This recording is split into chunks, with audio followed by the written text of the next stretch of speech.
Everybody, good afternoon. Thank you for your patience as always. Let's begin with some scheduling announcements for the remainder of President Trump's very busy week. Today at 3 p.m., President Trump will host a Black History Month reception in the East Room of the White House. I know many of you will attend, and we will see you up there.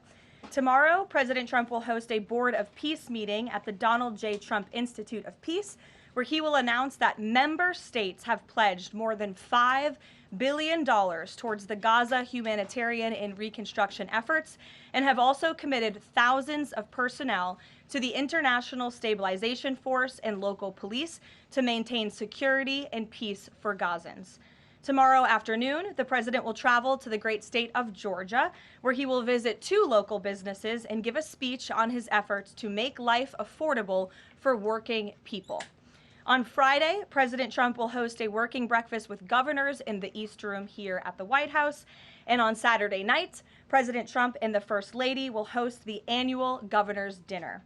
Next, I'd like to provide an update on the economy. We're seeing promising signs every day that 2026 is going to be a record successful year for the American people, just as President Trump promised them. The January jobs report shattered expectations, highlighting how the president's pro-growth economic agenda is fueling American prosperity. The economy added 172,000 new private sector jobs to kick off the year. That's more than 2.5 times economists' predictions. The labor force participation rate went up while the unemployment rate fell. The prime age labor force participation rate is now at its highest since 2001. Most importantly, 100% of all job creation under President Trump continues to be in the private sector. This is truly remarkable. That's 615,000 private sector jobs that have been added in President Trump's second term thus far. These are real working people. These are real American families who will be living out their American dream. Meanwhile, federal government employment has shrunk to its lowest level since 1966, saving taxpayers $29 billion annually. And all of the net job growth under President Trump has gone to native-born Americans, ending the disgraceful pattern under Joe Biden of job gains going to non-citizens and illegal aliens. Additionally, on inflation, the new CPI report is even more proof of the progress made by President Trump. Despite all of the doom casting from the so-called experts, the president has managed to utilize powerful tariffs to secure trillions of dollars in investments into our country and rebalance our trade deals while simultaneously cooling inflation. Year-over-year inflation fell to 2.4% in January, beating expectations again and marking the lowest level since May. Core inflation, the best measure of inflation, dropped to its lowest level in nearly 5 years. Meanwhile, real average hourly earnings for all private sector workers rose in the month of January, which means more money is going back directly into people's pockets. After only 1 year of President Trump back in office, real earnings for all private sector workers have outpaced inflation by nearly $1,400, earning back roughly half of the $2,900 they lost under Joe Biden when 40-year high inflation was stealing Americans' purchasing power. President Trump's policies are and will continue to allow Americans' incomes to go further for bills, retirement, and achieving the American dream. A key part of the American dream is buying a home, and that is finally becoming more affordable under this president. This past week, it was announced the annual mortgage cost for a new home has fallen by $4,000 so far under President Trump, after rising by roughly $15,000 under Joe Biden. As a result, mortgage affordability has reached a 4-year best following recent bold action by the president to make home ownership more attainable for American families, not large Wall Street corporate institutional investors. At the same time, national median rents have fallen to a 4-year low and have declined for 6 consecutive months. The annual rental cost for a new rental unit has fallen nearly $100 so far under President Trump, after rising more than $3,000 under Joe Biden. And many are crediting that to the president's deportation efforts to remove illegal aliens from our communities and therefore from housing that should be used for American citizens. At the grocery store, the price of eggs, dairy, cheese, fresh fruit, apples, oranges, potatoes, tomatoes, and butter have fallen since President Trump took office, and he is continuing to fight for even lower prices at the grocery store for the American consumer. At the gas pump, fuel prices are down by almost 10% over the past year. The average national price for a gallon of regular gas is now less than $3 and is approaching $2.70 in some states, and much lower than that in many states across the country as well. We've seen in several states gas is under $2 a gallon. And at the pharmacy, prescription drug prices are down over the past year, with even more price relief ahead for American patients, thanks to President Trump's most favored nation drug pricing deals and the great health care plan, which he is calling on Congress to pass as soon as possible. What President Trump wants Americans to understand is that this is only the start and the best is yet to come. The historic success that we have seen since he took office is just the beginning of enormous growth and opportunity that we are about to witness. And I know the president looks forward to hitting the road and being with the great people of Georgia tomorrow to talk about just this. So with that, today, I know there's a lot of news. I will open it up to take your questions, and we're going to start, as always, with our new media seat, the great Michael Graham from Inside Sources. Thank you for being here, Michael. Thank you for having us, and thanks from our 200 newspaper partners around the country. So you mentioned gas. We didn't mention natural gas. And back where you live, your friends and family are paying among the highest prices for natural gas to heat their home and for electricity generation, the #1 source of power across New England. The cheap gas is in Pennsylvania. The two highest places to buy gas in the country, New York City and Boston. The problem is the blue states will not allow the gas to travel to produce electricity or to reach customers. When President Trump first came back in office, there was some talk, him and Governor Hochul in New York possibly reaching a deal. When will consumers in the Northeast feel relief from President Trump's energy policies, and what can he do about state objections to expansion of infrastructure? Then I have a quick follow-up. Sure, absolutely. Well, the president has promised all Americans across the country, and in particular in the Northeast, where we do face much higher costs of electricity and of energy, unfortunately, because of the Democrat policies in the area. From the federal government's perspective, the president and the National Energy Dominance Council, Secretaries Wright and Burgum, are doing all we can when it comes to federal permitting. The drill, baby, drill agenda is obviously underway. The president has made a huge push for more fossil fuels in this country. You look at what he did last week with respect to coal. Coal truly keeps the lights on in this country. We learned that in the recent winter storms. However, there's only so much that can be done at the federal level. That's why the president has called on blue state governors to participate in this energy dominance agenda, including governors in New England and the Northeast, by contacting Governor Hochul directly to get this Constitution pipeline underway. This is not only going to bring down the cost of energy in the Northeast, it's also going to support job growth and energy affordability and more opportunity for workers in the Northeast. And I just have a quick statistic here on energy that I found fascinating, and it's obviously true because I'm saying it up here. Red states with Republican legislatures currently enjoy lower average retail electricity prices than blue states with Democrat legislatures. And that's exactly why the president is calling on all blue state governors across New England and the Northeast to get on board. Let's bring prices down for all Americans, whether they live in a red or a blue state. So right down the street from your alma mater, San Antonio College, you talk about building an ICE facility that's causing a lot of political agita in New Hampshire, and for the Republican governor, Kelly Ayotte. Seems to be some miscommunications argued on both sides. Even Republican supporters of Trump who live in the town say, we're not sure we want this. What's your message to the folks in New Hampshire about this proposed ICE facility? The message is that illegal immigration, while the border is secure, is still a problem across our entire homeland. And the previous administration allowed nearly 20 million illegal aliens from countries all over the world into our country. And the president and Secretary Noem have done a phenomenal job at deporting. Nearly 3 million illegals have left the country either through deportation or self-deportation over the past year. But obviously, there are a lot more illegal alien criminals left in our homeland. That includes in New England. There are many within our communities in New Hampshire, in Maine, and definitely in Massachusetts and in the Boston suburbs that need to be arrested, detained, and deported back to their home countries. And so the president and Secretary Noem, and I know ICE are engaged with local governors across the whole country, including in New Hampshire, to open more detention facilities. This is an unfortunate consequence of the previous administration's border invasion that the president has thankfully put a stop to, but of course we still need to grapple with the illegal alien criminals who are here, and that requires more detention space. Thank you, Michael. Garrett. On Iran, I'm not asking you for like military secrets here, but can you You share? know I would be so unwise. Unless you want to give them.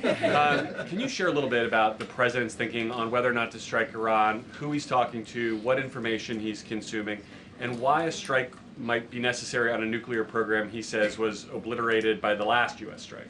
Well, there's many reasons and arguments that one could make for a strike against Iran. The president had a very successful operation as commander-in-chief with Operation Midnight Hammer, as you know, as you just said, totally obliterated Iran's nuclear facilities. The president has always been very clear, though, with respect to Iran or any country around the world, diplomacy is always his first option, and Iran would be very wise to make a deal with President Trump and with this administration. He's talking to many people. Of course, his national security team, first and foremost, and you know who the members of that team are. And this is something, obviously, the president takes seriously. He's always thinking about what's in the best interest of the United States of America, of our military, of the American people, and that's how he makes decisions with respect to military action of any kind. And on the flip side of that, he's got the State of the Union speech next week. If he is going to take military action, does the administration believe it's important to sort of convince the American people, sell the American people? Will we hear something about that in the State of the Union to make the case for why something like that might be necessary to risk American lives? Look, again, I'm not going to engage in a hypothetical. Good try, Garrett, but you can't catch me there. I will say, with respect to the State of the Union, you'll be hearing more about what is to come from the president's speech very soon at the appropriate time. It is going to be a very good and powerful speech, so everyone should tune in. Ed. Karoline, thank you. I got two questions for Sure. you. About Independence Hall in Philadelphia, the administration's decided to appeal a judge's ruling that in essence was trying to put the slavery displays back, arguing that the federal government believed it had the power to disassemble and disassemble historical truths when it has some domain over historical facts. The judge said it does not. The administration said that you were planning to put up updated interpretive materials and provide a fuller account of the history of slavery at Independence Hall. What more was the administration, or is the administration, planning to add? I'm not familiar with this specific instance, Ed, to be honest with you, but I will check in with the appropriate people who are overseeing this, and we'll get you a more firm answer. One other question. Then yesterday in his statement about Jesse Jackson, the president said, despite the fact that I'm falsely and consistently called a racist by the scoundrels and lunatics on the radical left, Democrats all, it was always my pleasure to help Jesse along the way.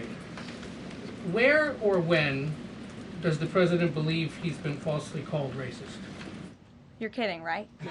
I will pull you plethora of examples. I'm going to get my team in that room to start going through the internet of radical Democrats throughout the years, Ed, who have accused this president falsely of being a racist. And I'm sure there's many people in this room and on network television across the country who have accused him of the same. In fact, I know that because I've seen it with my own eyes. And the president very much looks forward to having an event later this afternoon at 3 p.m. to celebrate Black History Month and to talk about how his policies are advancing opportunity and prosperity for all Americans through record tax cuts, through the Trump accounts that all Americans can access regardless of race. These are a great thing for the next generation of Americans. The president has also awarded hundreds of millions of dollars in additional funding to strengthen educational outcomes at historically black colleges and universities across the country. Again, the president is protecting the hard-earned benefits of the 2.4 million black veterans who honorably served in our nation's armed forces by reducing the backlog of veterans waiting for their VA benefits and for their home loans through the Department of Veterans Affairs. So there is a lot this president has done for all Americans regardless of race, and he has absolutely been falsely called and smeared as a racist, and I'm happy to provide you those receipts, and we gladly will right after this briefing. Jennifer, go ahead.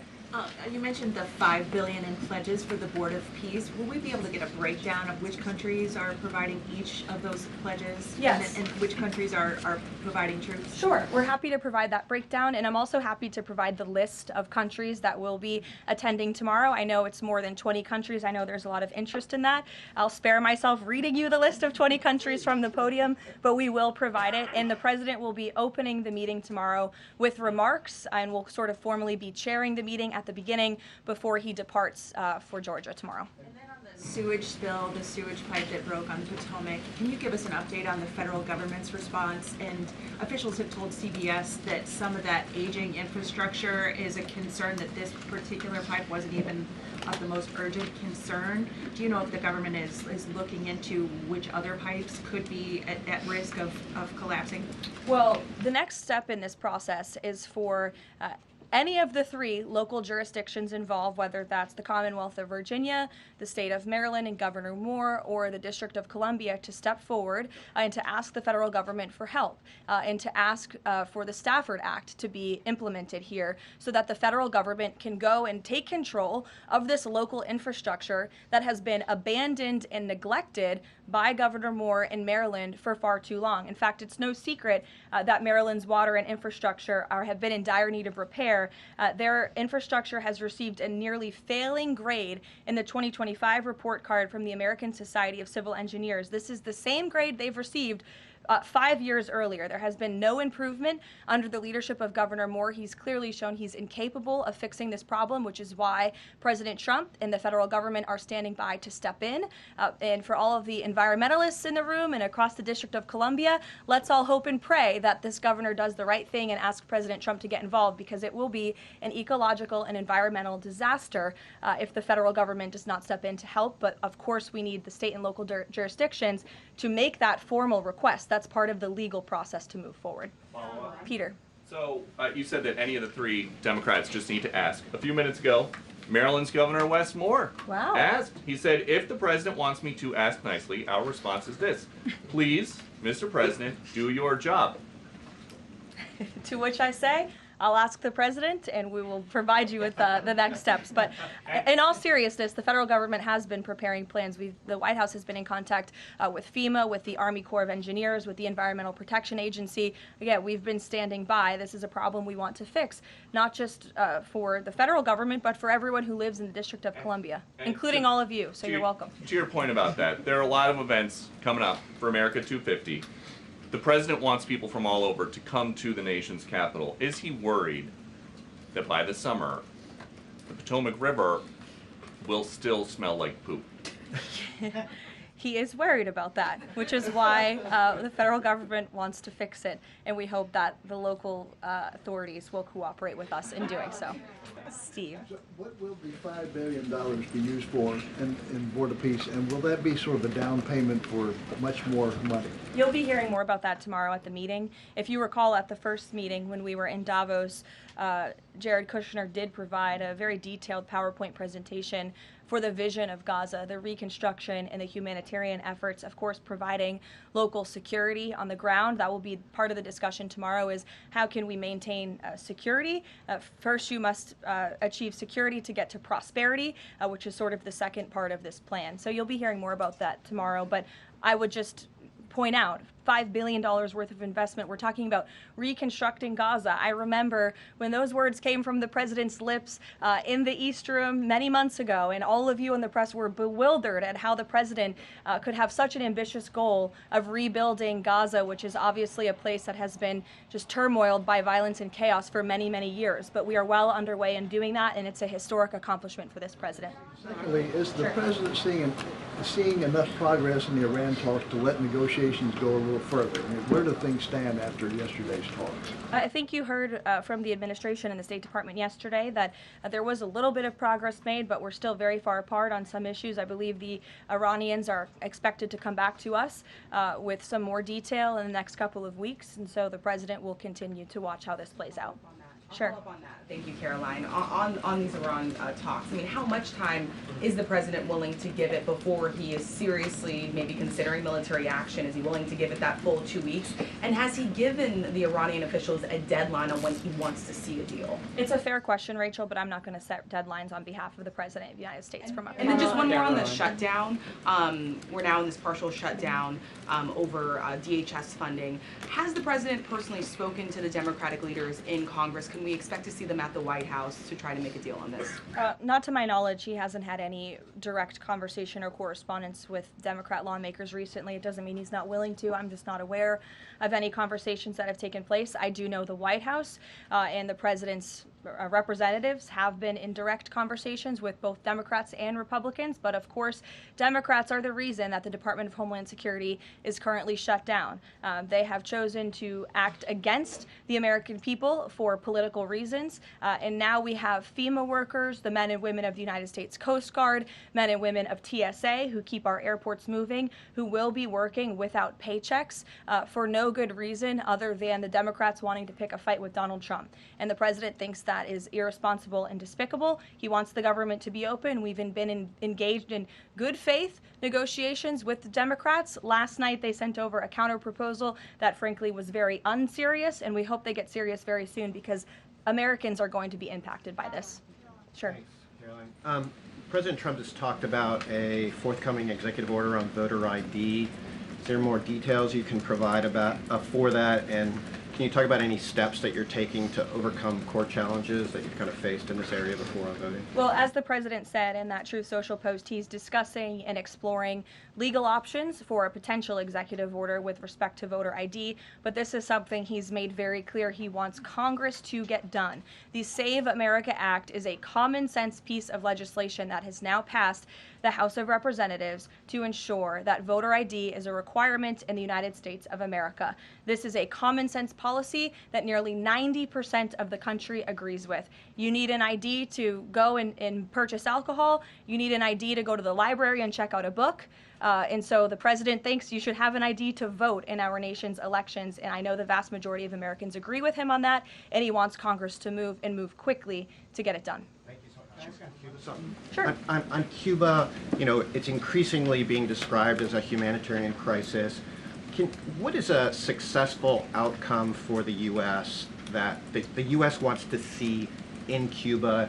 Is there anything less than regime change that would be considered success?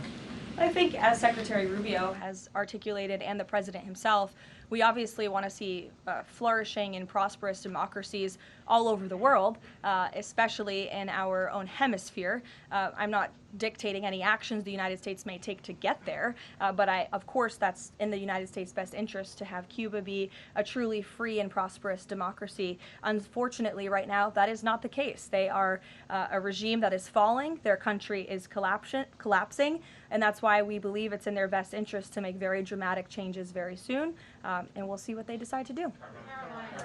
Sure. Thank you so much. Following up on Gaza, this $5 billion, who exactly will be in charge of managing this money? Would that be the president himself making the final decisions on how these funds are spent? It will be the Board of Peace, which the president is, of course, the chairman of, but all of the member parties, I believe, will have votes on the funding. And then, of course, there is that technocratic layer underneath the official Board of Peace with the member countries that will be making decisions as well. So if you just go back and look at the first event that we had where we sort of unveiled the structure of the Board of Peace, that structure remains in place, and they'll be overseeing the funds that will be announced tomorrow for their reconstruction and humanitarian efforts. Sure. Another question on that Board of Peace announcement. You mentioned there will be the announcement of who comprises that International Stability Force. How soon will that force be deployed? And have all of the regional partners, all of the regional countries signed off on the makeup of that force? I don't have a timeline for you today, but again, I'm sure you'll hear more about this tomorrow. So you'll join us at the event. Deanna.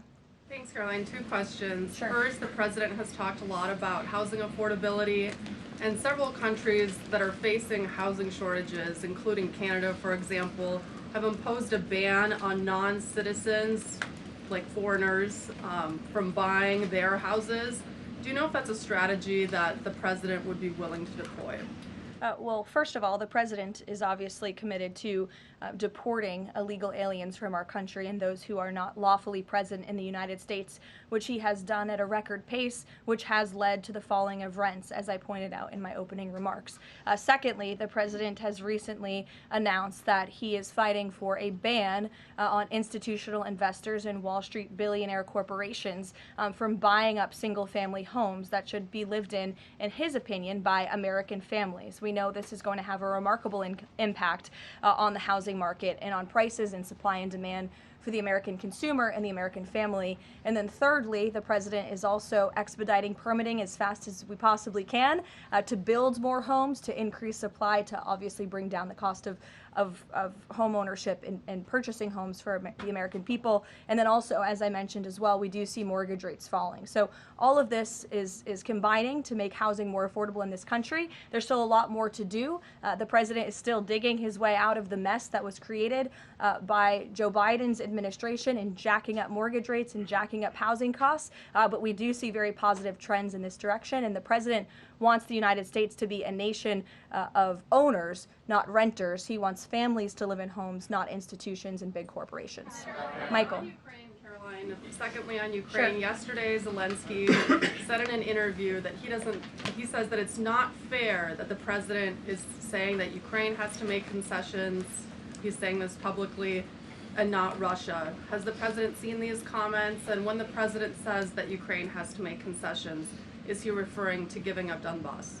I think the president would respond to that by saying he does not think it's fair that thousands of Ukrainians are losing their lives, and Russians too, in this deadly war. And that's why the president and his team have committed a tremendous amount of time and energy in bringing this war that is very far away from the United States of America, but nevertheless, this is a president of peace. And so he's committed a tremendous amount of time and energy to bringing this war to an end.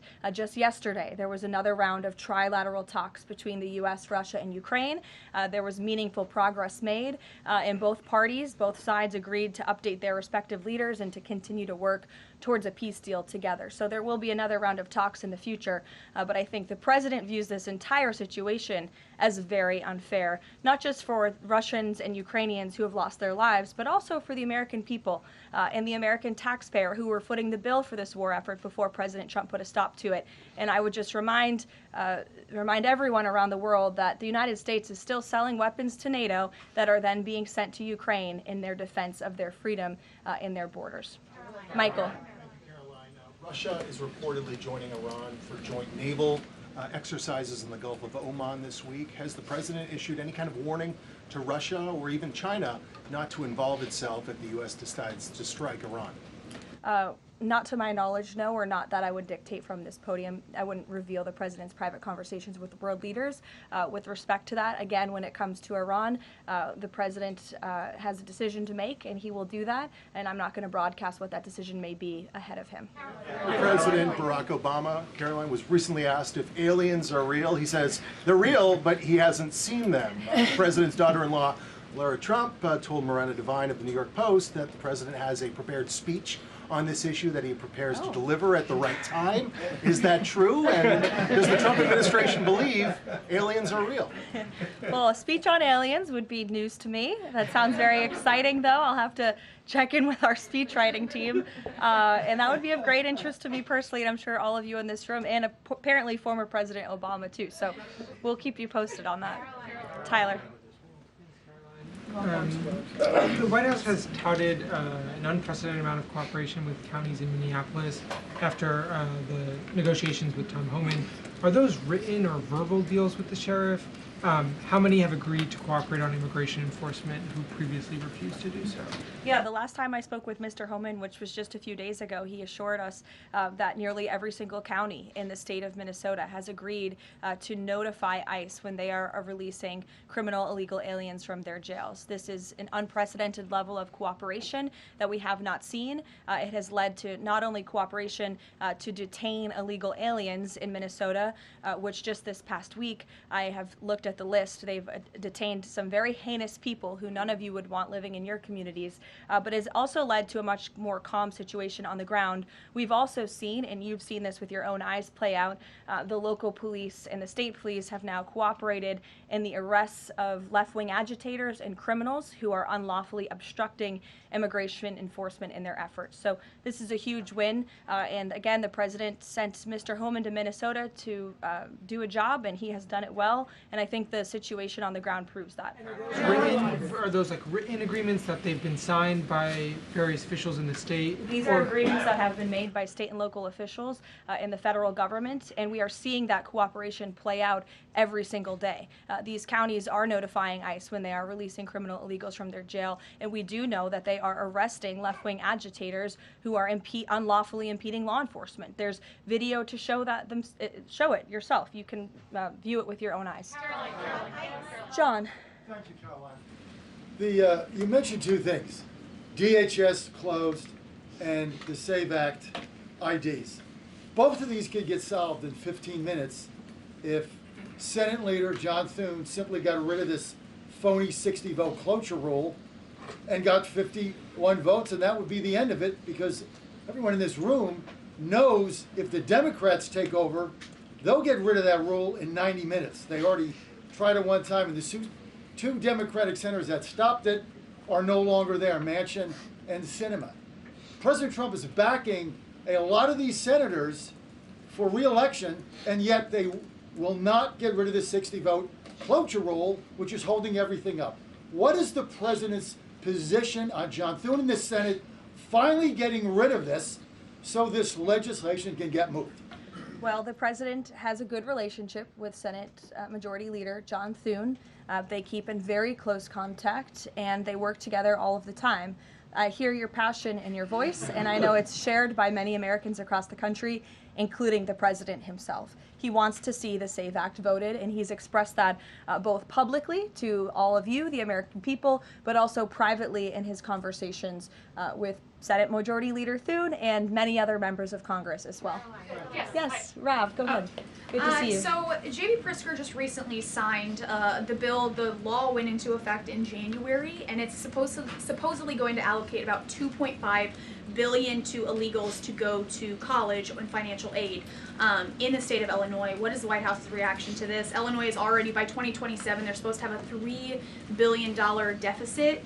What's your reaction to that? Yeah, we'll have to take a look at that. I would say the president certainly thinks that Governor Pritzker is not doing a very good job of managing his state, as evidenced by not only the waste, fraud, and abuse, but also the crime in the city of Chicago that unfortunately Governor Pritzker has refused to pick up the phone and call the White House and ask for help on, which is something his residents want him to do, but he refuses to do for political reasons. As for the specific money, we'll take a look and get you an answer. You're welcome. John. Thanks a lot, Caroline. Two questions. One is about the president's trip to Georgia tomorrow. If you can provide some additional information about that, why Northwest Georgia was chosen for this particular trip, for instance. Sure. Well, Georgia is obviously a very important state to the president and to the Republican Party, and the president loves the people of Georgia. He'll be touring, like I said, a steel facility, and then he'll also be stopping by another local business, and he will be giving remarks on affordability, on the economy, on all of the great economic news that I just shared with you earlier. He'll be meeting and greeting with everyday Americans, and that's what the president loves to do, to get out across the country, and he's spoken about his intention to go across the country a lot more, and obviously tomorrow's trip is evidence of that. Secondly, last week, as you know, big event that took place in the Roosevelt Room, the president announcing that the EPA has repealed these federal limits on emissions for cars, trucks, and power plants. And in the president's presentation, he mentioned that American families will save $2,500 for a new car or truck. Where is the promise coming from automakers that they're going to pass along their savings to those families all across the country? It's a great question, John. That was an economic analysis that was provided to the president, and I'd be happy to provide that to you so you can take a look yourself. But I'm glad you brought up the president's announcement last week, because this is one of the largest deregulatory actions ever taken in the United States of America. And overall, it's going to save our country $1.3 trillion in regulatory burdens that have really done nothing for our country, nothing for our environment, nothing for our economy. In fact, this announcement received widespread and bipartisan praise. I think I recall seeing the editorial board of the Washington Post, of all places, even commending the president and Administrator Zeldin for this historic action last week. So there's no doubt it is going to save the American consumer money, and I'd be happy to provide that specific economic analysis to you. Sure, in the middle, go ahead. Yes. Thank you. Governor Moore in Maryland signed a bill that is ending the law enforcement cooperation with ICE. And by doing that, a lot of local sheriffs are not happy, and in fact, they met today in Annapolis to come up with legal action. What is the message of the White House to those sheriffs and to the residents of Maryland? Well, first of all, it's another despicable action by Governor Wes Moore. Why would you prevent your state and local law enforcement from cooperating with federal law enforcement? If you just ask them, to your point, if you ask a sheriff across the country if they want to have that level of cooperation and coordination with the federal government, of course they do. It makes their jobs easier. It keeps them out of hostile and dangerous environments. It allows them to detain illegal alien criminals who have committed heinous crimes in our country with the most safe circumstances possible. So the president, of course, continues to always stand on the side of law enforcement, and this is another just horrible and frankly political action taken by Governor Wes Moore, and unfortunately the people of his state are going to reap the consequences of it. Sure. Thank you, Caroline. President Trump just said on Truth Social that it would be a big mistake for the UK to hand over control of Chagos Islands to Mauritius.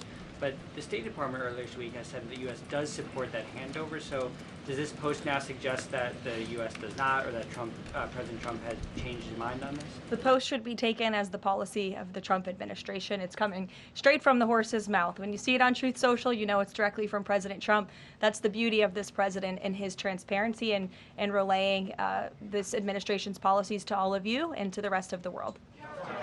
Carrie, go ahead. There's been a series of walkouts from public school students that have been sort of provoked by a number of public school administrators.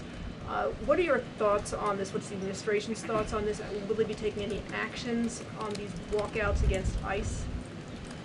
Look, I think obviously the president and the administration support the First Amendment rights of all American citizens, and if they're peacefully protesting, then that's their constitutional obligation and right and responsibility to do so. Of course, the administration also wants to see American school children in school learning and educating, and I think it does speak to the left-wing bias that is unfortunately very present in our nation's public school system, and it's something that Secretary McMahon has been working very hard to root out of our public school system by ensuring that local governance and local control takes place over our nation's public schools, and that parents and educators closest to students have a greater say over curriculum and academia in our country. Take a couple more. Go ahead. Thank you, Caroline. The Vatican announced earlier today that they would not be joining the Board of Peace initiatives over concerns that it could potentially compete with the United Nations over handling crisis conflicts. What's the White House's response to that? Yeah, look, we saw that. I think it's deeply unfortunate. I don't think that peace should be partisan or political or controversial. And of course, the administration wants all those who were invited to join the Board of Peace to join. Because again, the Board of Peace is overseeing the reconstruction of a territory that has been plagued with violence, with bloodshed, with poverty for far too long. And this president has a very bold and ambitious plan and vision to rebuild and reconstruct Gaza, which is well underway because of the Board of Peace. This is a legitimate organization where there are tens of member countries from around the world, and we think that's an unfortunate decision. In the back, sure. I'll go to both of you, sure. Okay. Go ahead, and then Jake, you can go. Caroline, can you tell me, is there an update regarding the tariff rebate checks that the White House has promised? I don't have an update for you on timeline, but I know that it's something that the president and his economic team continue to very seriously discuss. Thank you, Caroline. I've got two questions. First, does the president see some sort of religious or prophetic component to the unfolding developments in the Middle East?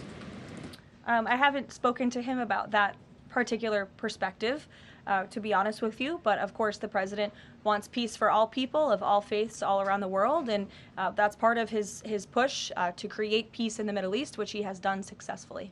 And my second question is, as his popularity rises around the world, and especially in regions where he's invested so much effort in promoting peace and ending wars, do you think we might be watching the emergence of a global MAGA movement?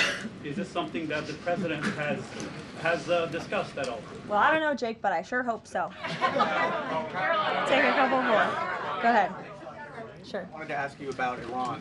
As the U.S. military builds up around Iran, is President Trump coordinating war plans with Israel so that if he does decide to strike, that Israel will be a part of those strikes? Look, I don't have any specifics on the president's recent conversations with Israel. As you know, Prime Minister Netanyahu was just here at the White House last week or the week before. But again, with respect to Iran, there was some progress made yesterday. There are still a lot of details to discuss, and we'll continue to see how this plays out. You know, the United States government, of course, is always in close communication and correspondence with the state of Israel, and that starts right at the top with the president and Prime Minister Netanyahu themselves. One more. Go ahead.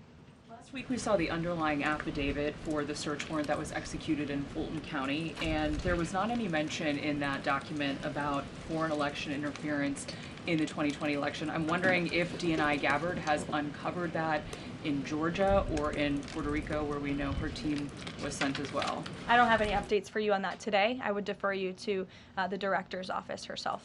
Caroline, Sure. two questions. One on the president's schedule today. It says he has signing time. What is he signing today? Are we expecting executive orders or actions? That's the first question. And then second, the Wall Street Journal is reporting that a U.S. arms sale package for Taiwan is in limbo. Can you just confirm this reporting / offer any additional comment? And how concerned is the administration that if an arms deal with Taiwan went through, that this could disrupt the China-U.S. Trade truce? Sure. Well, I haven't read the full Wall Street Journal report. I will just say with respect to an arms sale to Taiwan, I don't have any announcements or updates on that for you today. And to your first question about what the president will be signing, he will be signing an executive order, which you will all be hearing about later this afternoon, and you will see him in 1 hour at the Black History Month reception. We'll see you there. Thank you.